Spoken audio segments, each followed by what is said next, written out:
Hi viewers, welcome to our channel. ప్రస్తుతం మనతో పాటు సీనియర్ జర్నలిస్ట్ దాము బాలసార్ వారితో మాట్లాడడం. నమస్కారం సార్. హ్మ్. సార్, అఖిలప్రియ ఇంటి పైన ఏవి సుబ్బారెడ్డి దాడి చేశారు అన్న వార్తలు వస్తున్నాయి కదా సార్. అసలు ఏం జరిగింది, ఎందుకు దాడి చేశారు సార్? అఖిలప్రియ, ఏవి సుబ్బారెడ్డి గొడవ ఇప్పటిది కాదు, మనమే చాలాసార్లు మన ఛానల్లో చెప్పుకున్నాం. ఎందుకంటే ఏవి సుబ్బారెడ్డి ఒకప్పుడు నాగిరెడ్డి, శోభా నాగిరెడ్డి వాళ్ళ అనుచరుడు. సో ఆయన చాలా ఫ్యాక్షనిస్ట్ అనేది కూడా ఒకప్పుడు ఆయనకి పేరు ఉంది. సో ఫ్యాక్షనిజం వీళ్ళ తరపున ఆయన ఫ్యాక్షనిజం చేశాడని. ఆ తర్వాత ఆయన నాగిరెడ్డి వాళ్ళు చనిపోయిన తర్వాత ఏవి సుబ్బారెడ్డికి అఖిలప్రియకి మధ్య గొడవలు వచ్చాయి. ఏ స్థాయికి అంటే ఏవి సుబ్బారెడ్డిని చంపడానికి అఖిలప్రియ సుపారీ ఇచ్చిందని కూడా ఆయన ఆరోపించాడు. దాదాపు మొత్తం 3 సార్లు అఖిలప్రియ ఏవి సుబ్బారెడ్డిని చంపడానికి ట్రై చేసిందని ఆయన ఇంటర్వ్యూలో స్వయంగా చెప్పాడు. ఆ ఇంటర్వ్యూలో కూడా ఆయన ఏం చెప్పాడంటే, నాకు సుపారీ ఇచ్చింది, ఈ సుపారీ ఇచ్చిన విషయం కూడా నాకు తెలియదు, నేను నా నెట్వర్క్ కూడా కనుక్కోలేకపోయినాము. అయితే అనుకోకుండా పోలీసులు ఎక్కడనో ఒక అతన్ని పట్టుకుంటే అతను చెప్పాడు, నేను పలాని సుపారీ ఇచ్చిన గ్యాంగ్లో సభ్యుడిని అని. సో ఇట్లా నేను నా చేతులతో పెంచాను చిన్నప్పుడు ఆ పాపని, ఇప్పుడు నన్నే చంపాలనుకుంటుంది అనేది ఆయన చెప్పాడు. సో ఆ తర్వాత ఇంకొకసారి అటాక్ జరిగింది. అప్పుడు కూడా ఈయన తప్పించుకున్నాడు. మూడోసారి ఏమో యువగలం పాదయాత్రలో డైరెక్ట్గా అఖిలప్రియ ఆధ్వర్యంలోనే అఖిలప్రియే ఈయన్ని కొట్టించి అక్కడ ఆ రోజు కూడా ఆయనకి పళ్ళు ఇరిగిపోవడం లాంటివి జరిగింది. ఆ కేసులో ఈ అమ్మాయి జైలుకి కూడా వెళ్ళి 1 వారం 10 రోజులు జైల్లో ఉండి కూడా బయటకు వచ్చింది. సో అఖిలప్రియ అక్కడ ఫ్యాక్షన్ చేస్తుంది అని వాళ్ళ హస్బెండ్ కూడా యువగలం పాదయాత్రలో కూడా చాలా సీరియస్ వార్నింగ్ ఇస్తున్నాడు. మీ మీ టైం బాగాలేక మేము కానీ అధికారంలోకి వస్తే మిమ్మల్ని దేవుడు కూడా కాపాడలేడు, మీరు ఎక్కడ దాక్కున్నా లాక్కొచ్చి కొడతామని యువగలంలోనే లోకేష్ ముందరే అతను మైక్లో మాట్లాడుతున్న ఆ వీడియో కూడా వైరల్ అయింది. అలాగా వాళ్ళు ఓపెన్గా అక్కడ ఇది జరుగుతుంది. అయితే అఖిలప్రియకి సీటు ఇవ్వరేమో అని కూడా అనుకున్నారు, ఇవ్వద్దని కూడా చాలామంది పెద్దవాళ్ళు చెప్పారు. కానీ ఫైనల్గా అఖిలప్రియని పక్కన పెట్టి వేరే వాళ్ళకి ఇచ్చే పరిస్థితి చంద్రబాబుకి లేదు కాబట్టి అఖిలప్రియకే ఇవ్వాల్సి వచ్చింది. దాంతో ఏవి సుబ్బారెడ్డి వర్గం తీవ్రమైన కోపంతో రగిలిపోయారు. మేము ఓడిస్తామని కూడా అప్పుడే ప్రతిజ్ఞ చేశాడు. అఖిలప్రియ రాజకీయ అంతమే నా లక్ష్యం అని కూడా ఆయన ఓపెన్గా ఇంటర్వ్యూలో కూడా చెప్పాడు.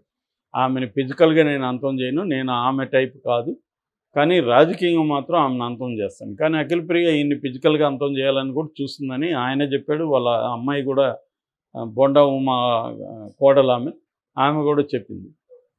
సో ఏదేమైనా ఏవి సుబ్బారెడ్డికి అఖిలప్రియ వర్గానికి మధ్య ఎప్పటి నుంచో గొడవలు ఉన్నాయి. సో గత రాత్రి ఎన్నికల తర్వాత ఇప్పుడు మన రాష్ట్రంలో ఇట్లా మాచర్ల, ఇటు పల్నాడు ఏరియాలో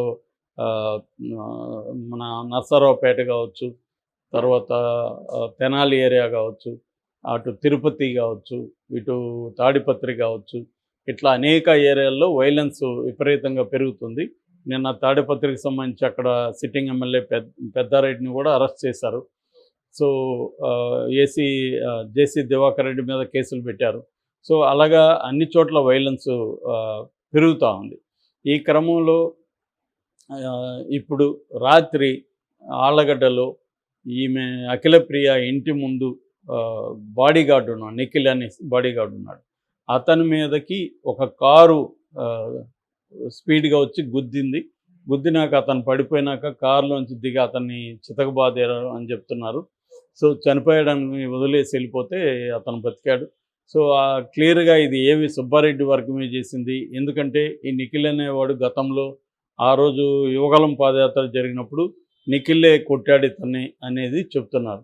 నిఖిలే ముందుండి కొట్టాడు అంటే అఖిలప్రియ బాడీగార్డే ముందుండి కొట్టాడు కాబట్టి అతని మీద దృష్టి పెట్టుకున్నామని చెప్తున్నారు. ఇంకొక వెర్షన్ ఏమొస్తుందంటే, అసలు నిఖిల్ కాదు టార్గెట్, నిఖిల్ని కొట్టేసి ఆమె మీదకి ఇంటి మీద, ఎందుకంటే ముందు బాడీగార్డ్ని అటాక్ చేసి తర్వాత ఆమెను అటాక్ చేయాలనేది ప్లాన్ వేసుకొని వచ్చారు. బట్ అక్కడ కుదరక వాళ్ళు వెళ్ళిపోయారు. జనం వాడు అరుపులకి జనం వచ్చేసరికి వాళ్ళు వెళ్ళిపోయారు. మామూలుగా ప్లానింగ్ అయితే అతని కారుతో గుద్దగానే అతను పడిపోతాడు, చనిపోతాడు.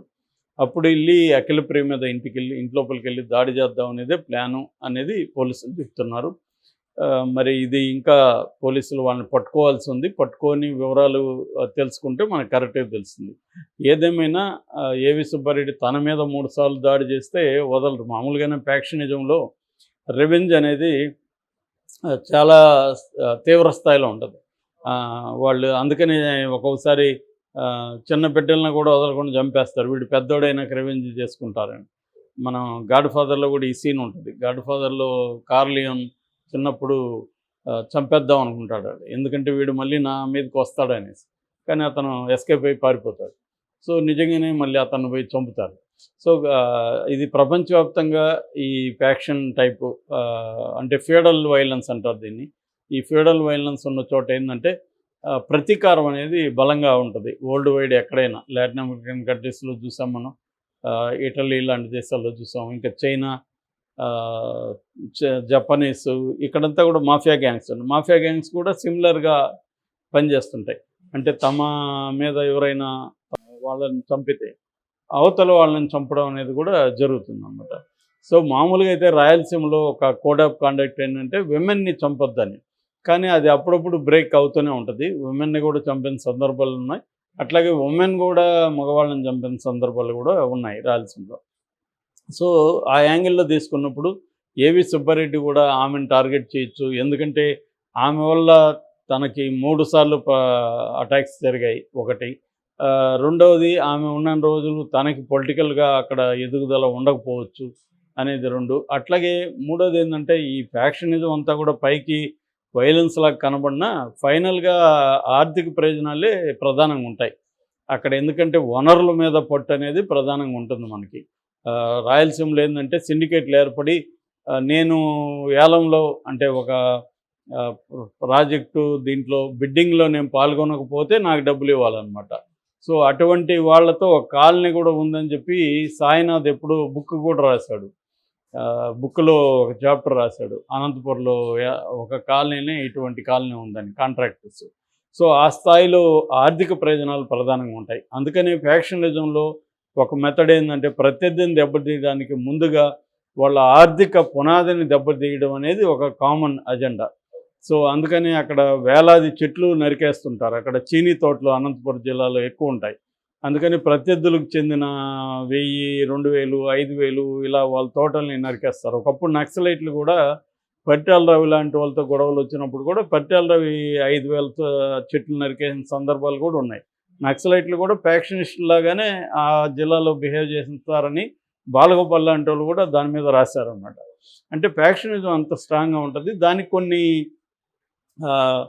లక్షణాలు ఉంటాయి ఫ్యాక్షనిజానికి. ఆ లక్షణాల్లో ఒకటి ఏంటంటే శత్రు శేషం ఉండకూడదు, అంటే శత్రువుల వైపు ఎవరు ఉండకూడదు అనేది ఆ లక్షణాల్లో ఒకటి. అట్లాగే ఆర్థిక ప్రయోజనాలు దెబ్బతీయడం కూడా ప్రధానంగా ఉంటుంది. అందుకని జగన్ రాగానే జగన్ కూడా ప్రత్యర్థుల ఆర్థిక ప్రయోజనాలను దెబ్బతీయడం మీద ఫోకస్ పెట్టాడు. ఇటు జేసీ దివాకర్ రెడ్డి లాంటి వాళ్ళని, జేసీ ప్రభాకర్ రెడ్డి లాంటి వాళ్ళు ఆర్థిక మూలాలను దెబ్బతీయడానికి అతను అనేక పద్ధతుల్లో ట్రై చేశాడు. సో అట్లాగే చాలా చోట్ల కూడా తెలుగుదేశం నాయకుల ఆర్థిక మూలాలను దెబ్బతీయడం కోసం జగన్ ప్లాన్ చేయి. ఇదంతా కూడా ఫ్యాక్షనిజం నుంచి వచ్చిన లక్షణం. సో అలాగా ఇప్పుడు ఏవి సుబ్బారెడ్డి అఖిలప్రియని చంపడానికి, అఖిలప్రియ ఈయన్ని చంపడానికి ఎప్పటి నుంచో ట్రై చేస్తుంది. సో అది కొత్తగా ఇప్పుడు ఎలక్షన్ పోస్ట్ పోల్ వైలెన్స్లో భాగం అయిపోయినట్టుగా ఇది ప్లాన్ చేస్తున్నట్టుగా అర్థమవుతుంది. ఎందుకంటే అన్ని చోట్ల జరుగుతుంది కాబట్టి ఇప్పుడే మనం ఈ అకౌంట్లో వేసేద్దాం అని కూడా వీళ్ళు బయలుదేరి ఉండొచ్చు. సో అదే కనిపిస్తుంది. ఏదేమైనా వివరాలు అయితే ఇంకా మనకి అందాలి పూర్తిగా. ప్రస్తుతానికైతే నిఖిల్ మీద జరిగిన దాడిగా పోలీసులు కేసు నమోదు చేసుకున్నారు. అఖిలప్రియ నా మీద చేయడానికే వచ్చారని చెబుతుంది. మరి ఏవి సుబ్బారెడ్డిని అరెస్ట్ చేస్తారా, అఖిలప్రియకి సెక్యూరిటీ పెంచుతారా, ఏం చేస్తారని చూడాలి.